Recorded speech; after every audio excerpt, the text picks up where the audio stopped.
dilakukan secara berkelompok, di mana siswa bekerja sama untuk mencapai tujuan pembelajaran bersama. Dalam metode ini, setiap anggota kelompok saling membantu, berdiskusi, dan bertanggung jawab terhadap keberhasilan kelompok maupun individu.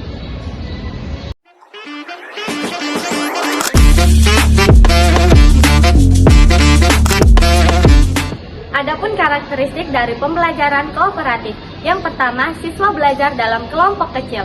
Yang kedua, terdapat kerjasama setiap anggota. Yang ketiga, setiap anggota memiliki tanggung jawab. Yang keempat, adanya komunikasi setiap antar siswa. Yang kelima, guru sebagai fasilitator dan pembimbing. Kemudian yang terakhir, keberhasilan kelompok ditentukan dari partisipasi setiap anggota.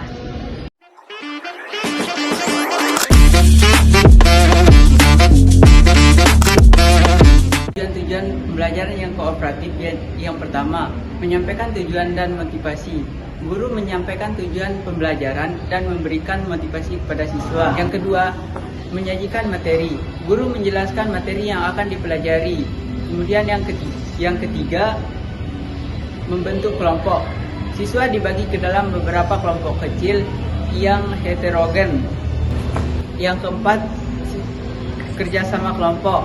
Siswa bertukar pendapat, berdiskusi, dan menyelesaikan tugas bersama.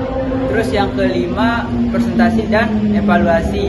Siswa mempresentasikan hasil kerja kelompok dan mengerjakan evaluasi. Terakhir, pemberian penghargaan.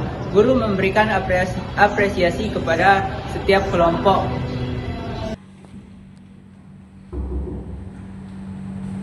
Assalamualaikum.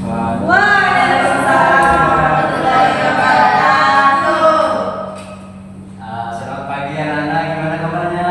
Baik. Oke. Jadi hari ini ya dimana kita bertemu lagi untuk hari sebelumnya kita sudah bertemu di materi vektor, di mana hari ini nanti saya akan menjelaskan terkait materi selanjutnya. Jadi sebelum itu tentunya kita seperti biasa harus kita mengawali dengan doa.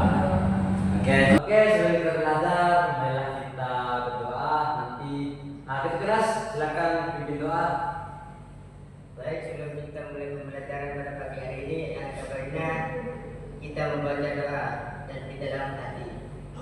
Berdoa mulai. Selesai. Oke. Sebelum itu saya absensi dulu ya. Oke.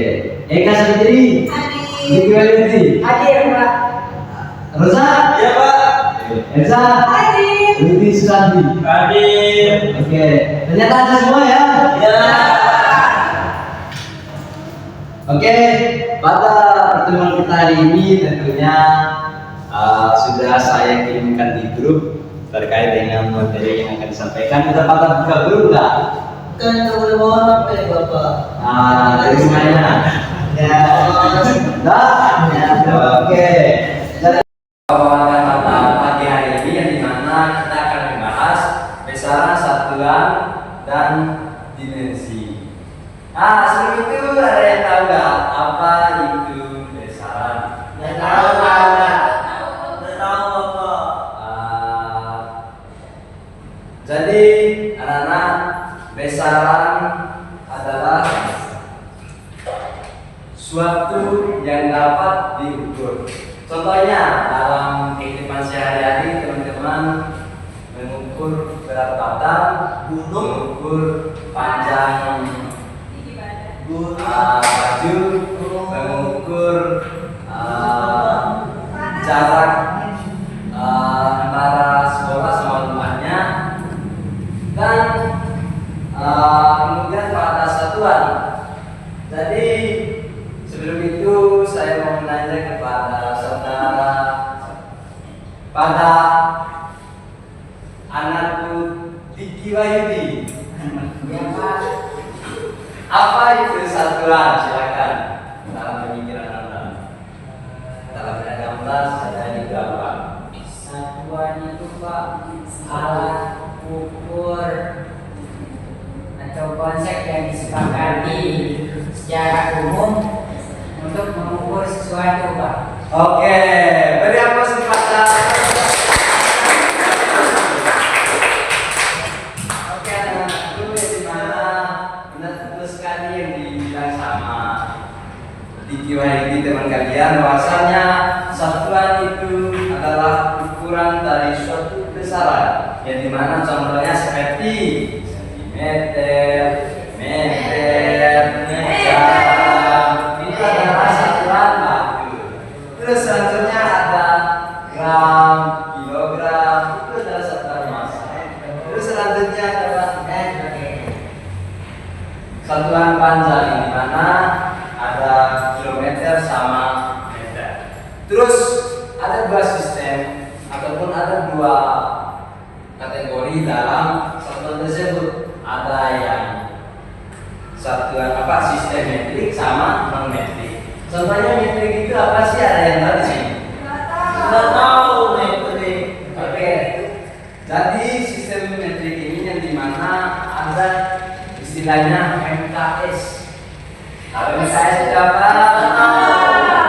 MKS itu meter, kilogram, sekon. Itu sekon. Oke.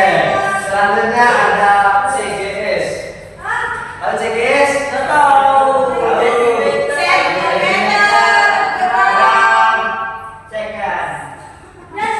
Oke, betul sekali. Jadi CGS itu sentimeter, gram, dan sekon. Nah, terus yang kedua adalah non-metris. Yang dimana non-metris ini adalah yang berasal dari sistem British. Oke. Jadi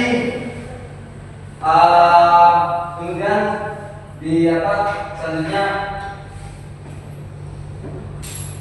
Oke, tadi sudah dijelaskan ya, adik-adik, anak-anakku sekalian, bahwasanya besaran atau contoh dari suatu ukuran itu gimana. Selanjutnya next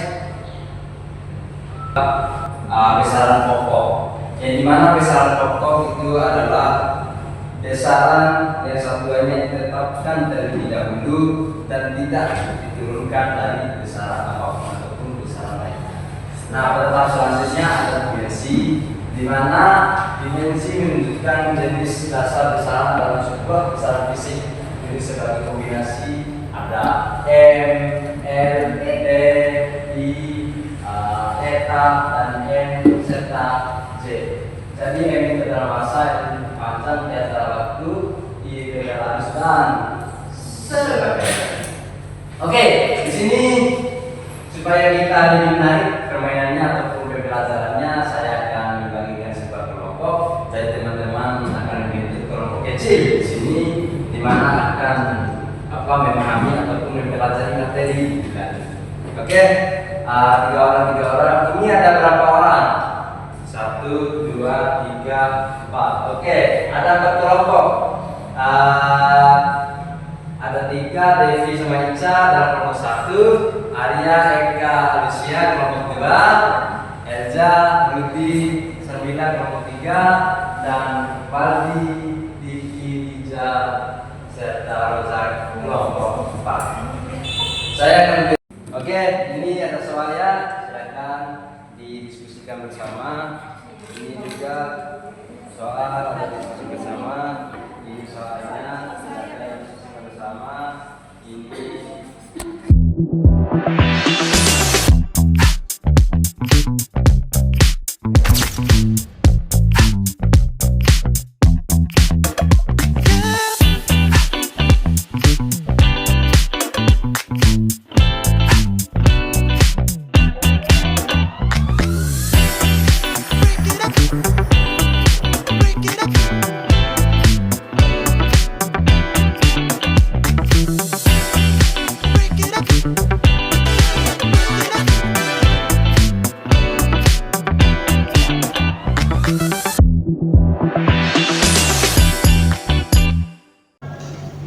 Oke, waktunya tinggal 5 detik ya. 3,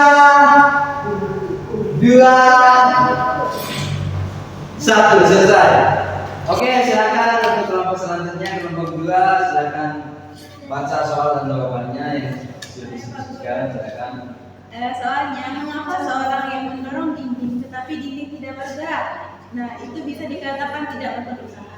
Oke. Jadi jawaban saya di sini, dinding itu tidak bergerak karena tidak ada terjadinya perpindahan. Sedangkan dalam ilmu fisika itu, usaha itu bisa dikatakan apabila benda itu bergerak atau berpindah. Oke, tepuk tangan dari Abang untuk pelaksanaan kelompok 2. Oke, kelompok selanjutnya bacakan soal dan jawabannya yang sudah diskusikan. Apa yang dimaksud dengan gaya dalam fisika? Oke, jawabannya. Gaya adalah tarikan atau dorongan yang dapat menyebabkan benda bergerak, berhenti, atau berubah arah. Oke, tepuk tangan. Oke, selanjutnya silakan bacakan hasil diskusinya. Jadi soal yang kita dapat itu pertanyaannya ialah apa syarat terjadinya usaha dalam fisika. Nah, Jawabannya diskusi kami tadi itu jawabannya ialah tidak bisa usaha gara-gara nggak ada modal. oke, tepuk tangan. Oke, beri aplaus untuk kita semua. Oke, jadi itulah permainan kita. Jadi dilihat dari segi jawaban ataupun hasil dari diskusi kalian, ada satu kelompok yang benar-benar mendapatkan hadiah ataupun bentuk apresiasi dari saya.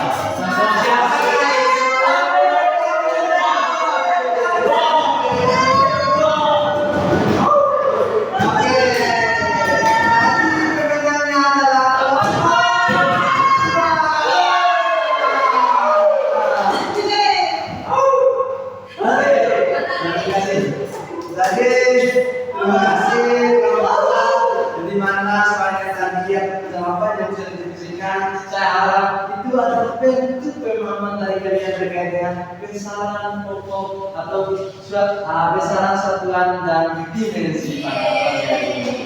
Jadi ini saja. Hadiahnya nanti setelah disuruh pakai bawah awal nanti. Oke. Jadi mungkin itu saja pelajaran dari kita. Saya harap anak-anak sekalian di sini bisa mengimplementasikan atau melakukan kehidupannya sehari-hari terkait dengan besaran satuan dan dimensi pada materi kita pagi hari ini. Jadi begitu saja, dan kurangnya Bapak mohon maaf. Wassalamualaikum warahmatullahi wabarakatuh.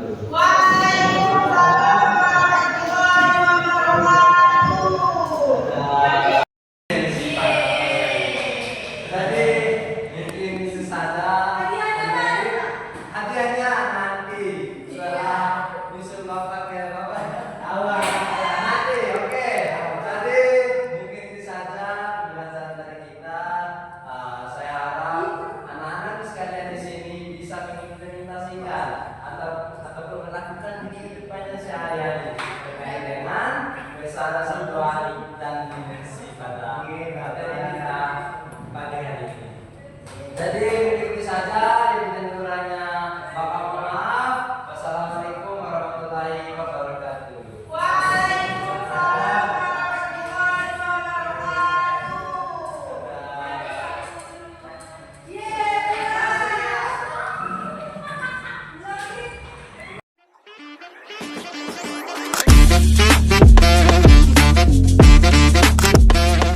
Jadi teman-teman, di sini saya akan menjelaskan bagaimana kekurangan ataupun kelebihan dari pembelajaran kooperatif itu sendiri. Jadi kelebihannya yaitu siswa dapat lebih andil ataupun lebih aktif dalam studi pembelajaran mereka.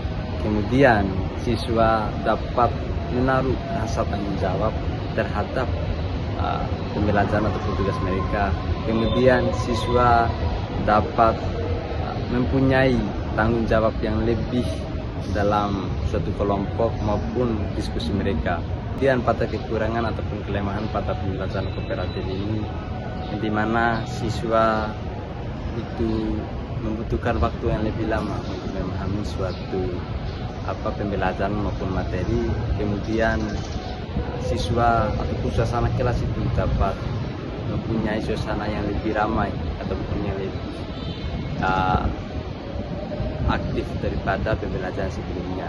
Terus kemudian guru di sini harus punya peran lebih, di mana supaya pembelajaran itu bisa menghasilkan pembelajaran yang efektif dan sesuai dengan ekspektasi maupun keinginan pada siswa maupun guru.